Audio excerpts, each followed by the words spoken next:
बहई पवन पुरवैया ननद मोर सोना चिरैया हो। बहई पवन पुरवैया ननद मोर सोना चिरैया हो। अपने ननद जी के हार का बनवैबे, अपने ननद जी के झुमका बनवैबे।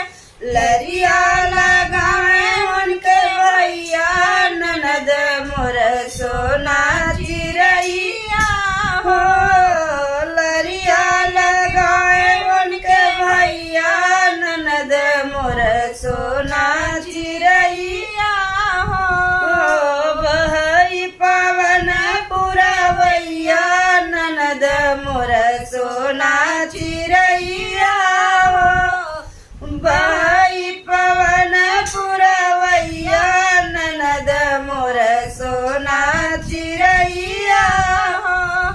अपने ननद जी के हार गढ़वैबे, अपने ननद जी के हार गढ़वैबे। पतिया लगावे उनके भैया ननद मोर सोना चिरैया हो।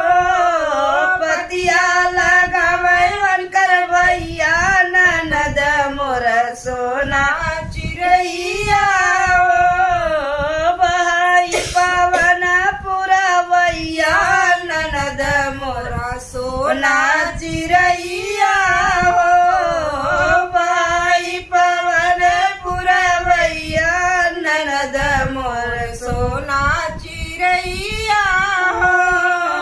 अपने ननद जी के पायल बनवैबे, अपने ननद जी के पायल बनवैबे। घुघरू लगावे उनके भैया ननद मोर सोना चिरैया हो। घुघरू लगावे उनकर भैया ननद मोर सोना चिरैया हो। बहई पवन पुरवैया ननद मोर सोना चिरैया हो। अपने ननद जी के बिये करैबे, अपने ननद जी के बिये करैबे। पेपर दियावे उनकर भैया ननद मोर सोना चिरैया हो। पेपर दियावे उनकर भैया ननद मोर सोना